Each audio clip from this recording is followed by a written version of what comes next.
Selamat malam Bapak Ibu yang dikasihi Tuhan. Mari bersama-sama kita malam hari ini, sebelum kita memulai dan masuk di dalam pemberitaan kebenaran firman Tuhan, kita mau satukan hati kita untuk kita datang di hadapan Tuhan. Kami mengucap syukur, kami berterima kasih Engkau Allah kami yang setia, yang selalu menjaga dan memelihara hidup kami dengan sempurna. Terima kasih Tuhan untuk kesempatan ini, karena kami kembali dapat mendengarkan suara-Mu melalui setiap pemberitaan kebenaran firman-Mu. Biarlah Roh Kudus bekerja di tengah-tengah kami. Di dalam nama Tuhan Yesus. Haleluya. Amin. Ku datang dengan syukurku, membawa kerinduanku, Yesus, ingin ku menyenangkan-Mu.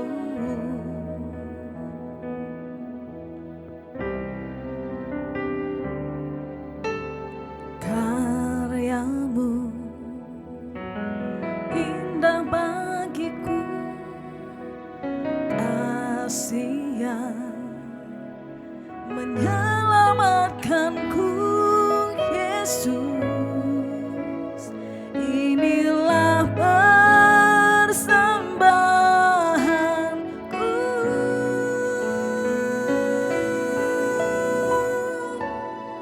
Ku membawa hatiku, hanya Engkau di hidupku, Yesusku, Kau terindah. Selamanya ku menyembah-Mu. Ku membawa hidupku, inilah persembahanku untuk Yesusku, Kau terindah.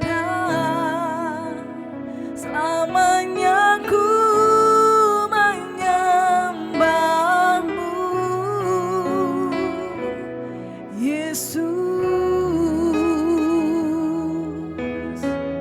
Kami bawa hati kami Tuhan, dan kami persembahkan di hadapan-Mu. Karya-Mu indah bagiku, kasih yang menyelamatkanku, Yesus. Inilah persembahanku.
Terima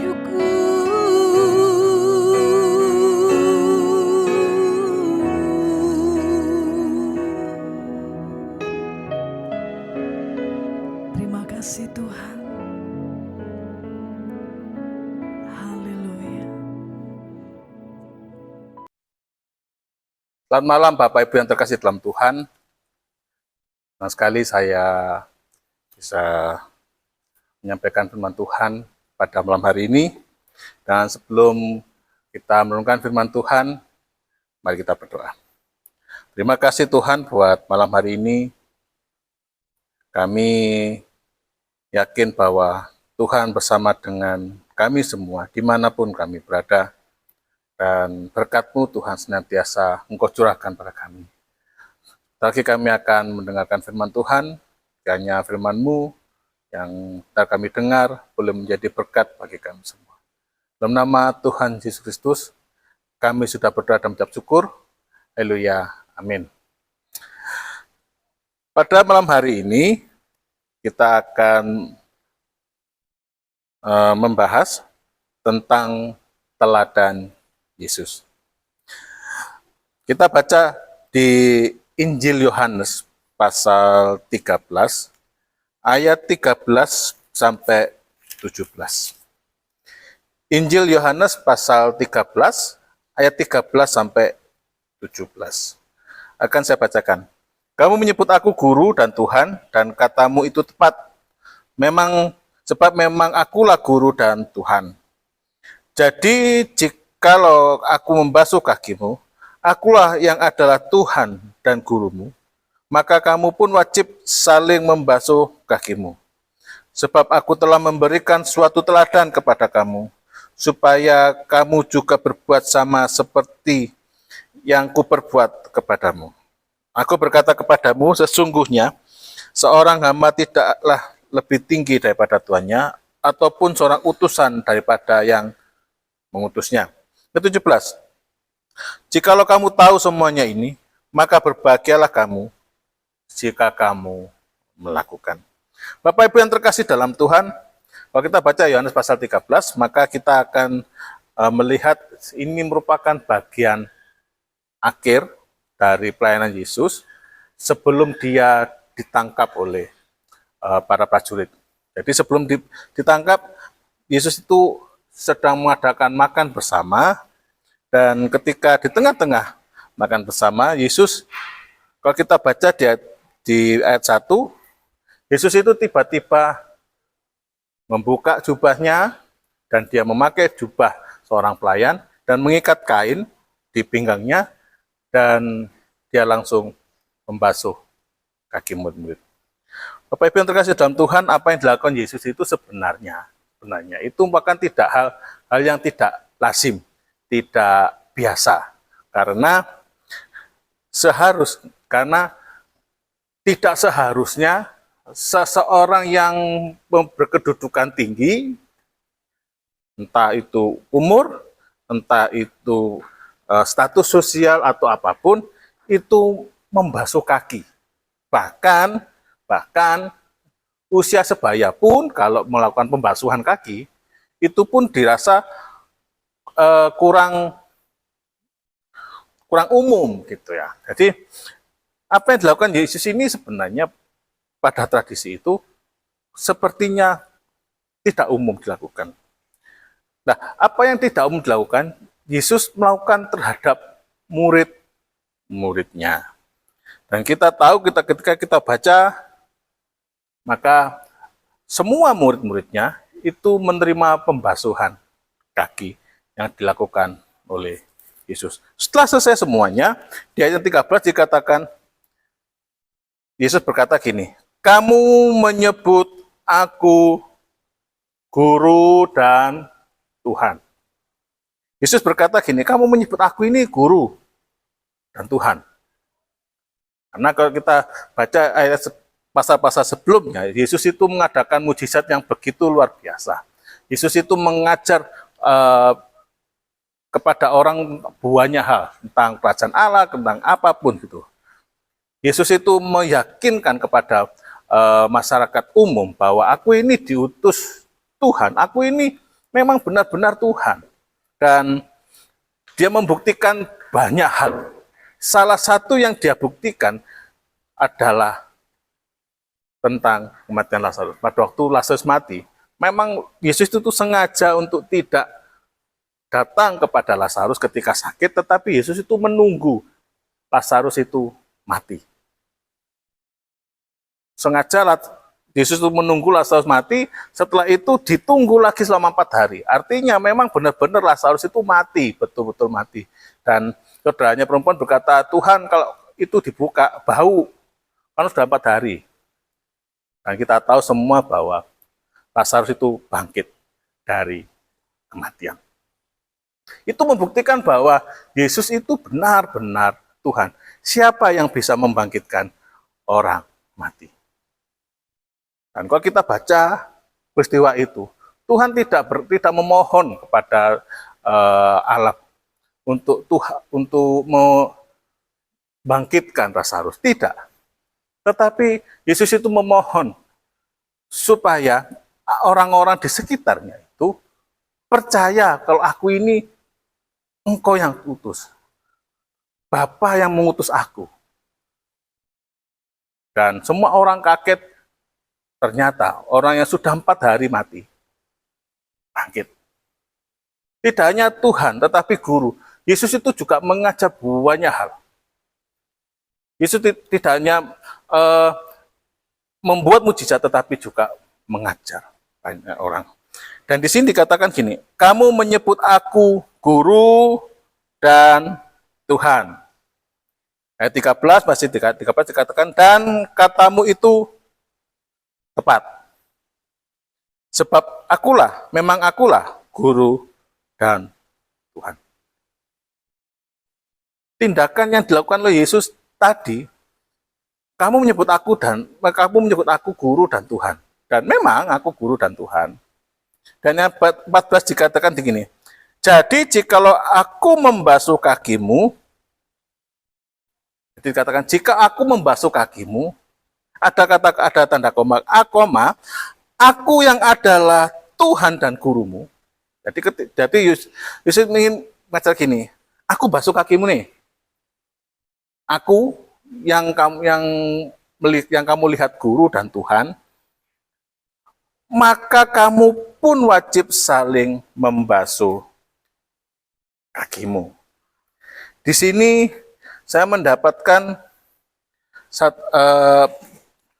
pelajaran gini, bahwa Yesus itu memberi sebuah teladan yang pertama. Karena 15 dikatakan, sebab aku telah memberikan suatu teladan, contoh. Jadi Bapak Ibu yang terkasih dalam Tuhan, Yesus dalam profil guru dan Tuhan, dia mau membasuh, dan dia berkata gini, lihat, aku mau membasuh. Aku, yang kamu sebut guru dan Tuhan, aku mau membasuh kakimu. Semuanya. Artinya aku memberi sebuah teladan. Aku memberi sebuah teladan terhadap murid-muridnya. Kita tahu semua bahwa kalau kita bandingkan dengan kitab Injil yang lain, kitab Injil Sinopsis, Matius, Markus, Lukas, di situ dalam perkumpulan murid-muridnya ada satu pertentangan gitu ya. Jadi murid-muridnya itu sepertinya tidak ngerti. Yesus itu ngapain sih ada di dunia ini? Oh, Yesus ini Mesias. Oke, betul. Yesus itu Mesias. Mereka pikir bahwa Yesus ini seorang Mesias yang akan menggulingkan pemerintahan Romawi. Dan ketika menggulingkan pemerintahan Romawi, jadi Yesus ini adalah seorang raja. Karena kalau kita lihat di Injil Sinopsis yang lain, Yesus itu mengajarkan kerajaan Allah, kerajaan Allah, kerajaan Allah, kerajaan Allah. Jadi dalam pola pikir mereka, Yesus itu nantinya akan memberontak dan menggulingkan bangsa Romawi, membebaskan bangsa Israel dari cengkraman Romawi, dan setelah itu mendirikan kerajaan yang baru. Yesus itu adalah rajanya. Lah, pertanyaannya adalah, siapa yang di bawah Yesus? Siapa yang lebih penting setelah Yesus?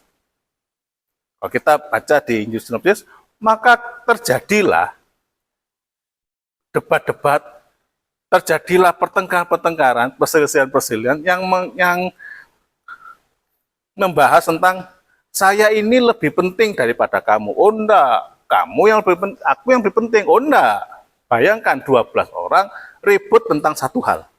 Siapa yang lebih penting? Ada lagi, suatu hari Yesus itu duduk-duduk dan ada anak-anak yang tiba-tiba datang. Kita tahu bahwa pada waktu itu anak-anak itu harus disingkirkan dulu. Kamu masih anak-anak, kamu masih belum berperan di masyarakat. Tiba-tiba ini nyelonong mau duduk dekat Yesus. Reaksinya apa?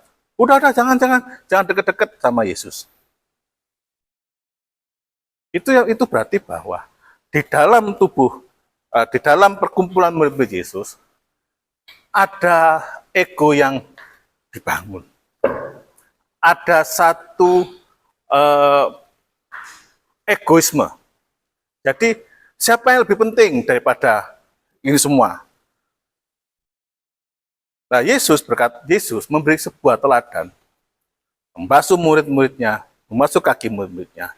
Itu merupakan sebuah teladan bahwa aku, Tuhan dan gurumu, mau membasuh kakimu. Yesus dikatakan, aku memberikan suatu teladan, aku memberi sebuah contoh. Dan seharusnya, kalau murid-muridnya memahami bahwa siapa itu, seharusnya menjadi sebuah cambuk bagi murid-muridnya.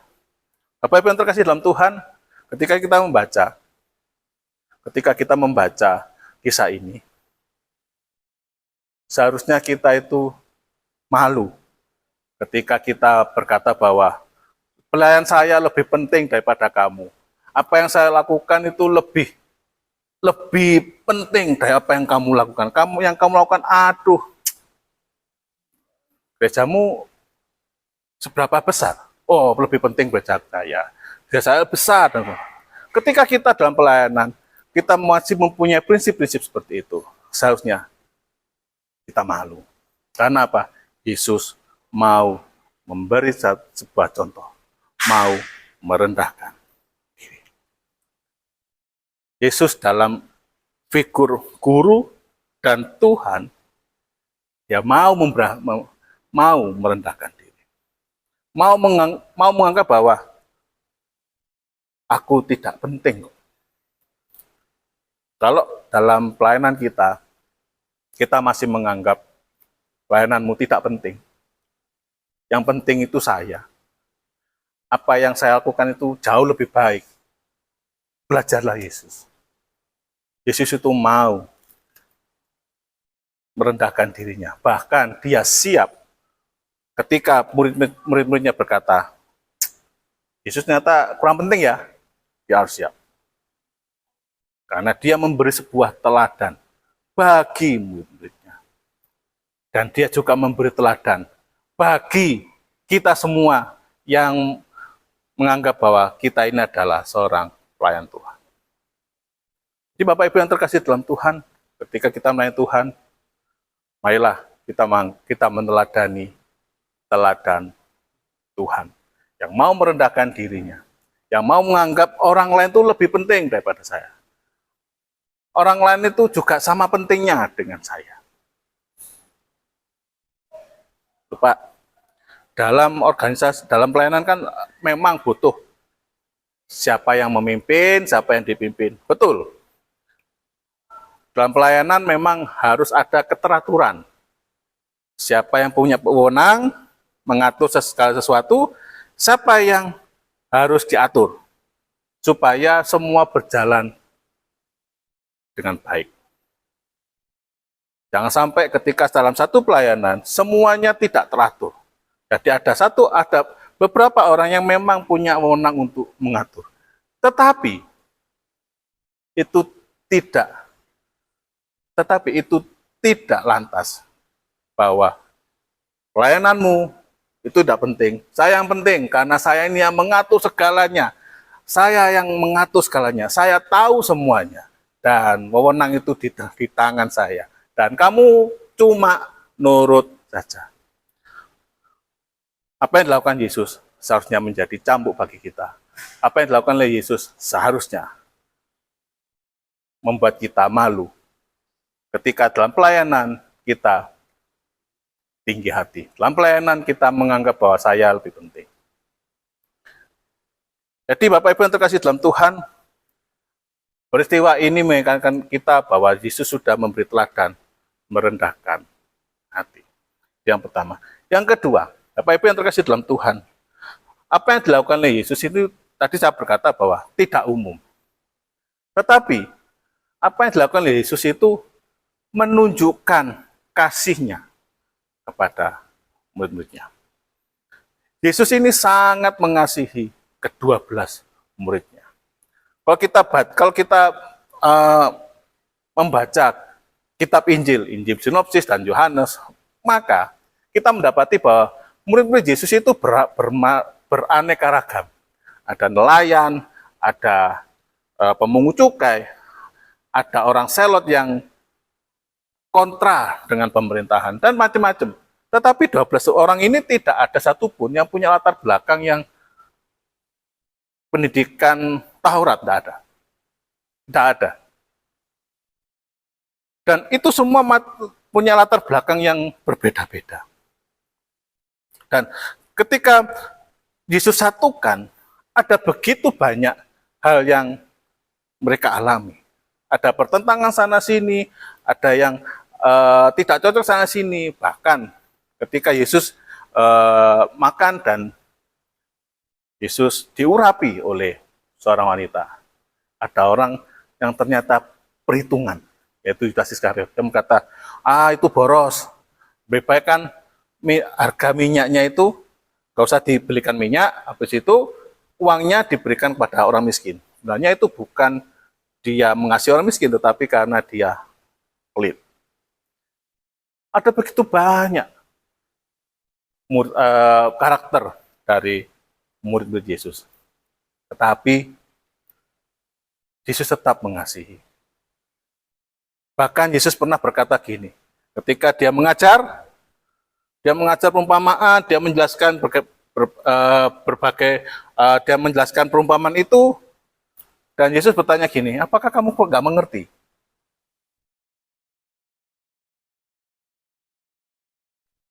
Ketika saya belajar tentang Yesus dan murid-muridnya, kalau mungkin saya menjadi Yesus, mungkin dia dikatakan, sudahlah, yang 12 ini ganti, saya akan pilih 12 orang lain lagi yang mungkin lebih baik. Tapi saya melihat tidak ada tindakan Yesus itu. Yesus itu tetap dengan telaten, Yesus itu tetap dengan sabar, mendidik mereka, mengajar mereka. Apapun yang mereka pikirkan, itu Yesus tetap dengan sabar, dengan telaten. Mendidik mereka, ini loh kerajaan Allah. Kamu seperti ini. Dan hasilnya kita tahu semua, bahwa mereka rela mati demi ajaran Yesus. Ini merupakan simbol bahwa Yesus itu sangat mengasihi mereka. Dalam pelayanan, Bapak Ibu yang terkasih dalam Tuhan, kita juga menemukan ada banyak karakter orang. Dan kadang-kadang kita itu membuat kita jengkel. Tetapi kejengkelan itu tidak serta-merta menyurutkan kasih kita pada jiwa-jiwa. Ketika kita mengajar, sudah diajar begitu rupa, tidak ngerti-ngerti. Kita harus mengasihi. Karena apa? Yesus itu mau mengasihi. Salah satunya adalah dia mau membasuh kaki murid-muridnya. Jadi Bapak Ibu yang terkasih dalam Tuhan, dalam pelayanan ketika kita menemui orang yang menjengkelkan kita, satu hal, kita meneladani bahwa Yesus juga mengasihi mereka. Mereka juga jiwa-jiwa yang harus diselamatkan. Mereka juga jiwa-jiwa yang harus diajar. Mereka juga jiwa-jiwa yang harus diajar untuk menjadi murid supaya mereka juga bisa memuridkan orang lain. Jadi Bapak Ibu yang terkasih dalam Tuhan, ada banyak hal yang kita alami, kita hadapi dalam kehidupan melayani Tuhan. Yesus memberi teladan. Yang pertama, merendahkan diri. Jangan sampai kita punya pemikiran, pelayananku lebih penting daripada pelayananmu. Yesus itu membuktikan dia mau merendahkan diri. Dan juga Yesus itu juga mau membuktikan bahwa aku juga mengasihi kamu dengan cara membasuh murid-muridnya. Bapak Ibu yang terkasih dalam Tuhan, mari ketika kita melayani Tuhan, minta kekuatan pada Tuhan. Saya tahu bahwa dalam pelayanan ada hal yang tidak mudah bagi kita. Tapi satu hal, ketika itu diperhadapkan dengan kita, Tuhan akan memampukan kita untuk menyelesaikan apa yang Tuhan sudah percayakan. Oleh karena itu, mari kita minta pimpinan Tuhan. Mari kita berdoa. Terima kasih Tuhan buat malam hari ini. Tuhan, kami akan meneladani apa yang Tuhan sudah berbuat. Dan kiranya Tuhan, beri kami kemampuan untuk kami menghadapi hal-hal yang kami hadapi dalam pelayanan. Tuhan, kami yakin Tuhan akan selalu memberi kami kekuatan, memberi kami hikmat. Terima kasih Tuhan, terima kasih. Inilah doa kami yakin Tuhan sudah mendengar, dan Tuhan akan menjawab menurut waktu dan kehendak Tuhan. Dalam nama Tuhan Yesus Kristus, kami sudah berdoa dan mengucap syukur. Haleluya. Amin. Selamat malam, Tuhan berkati.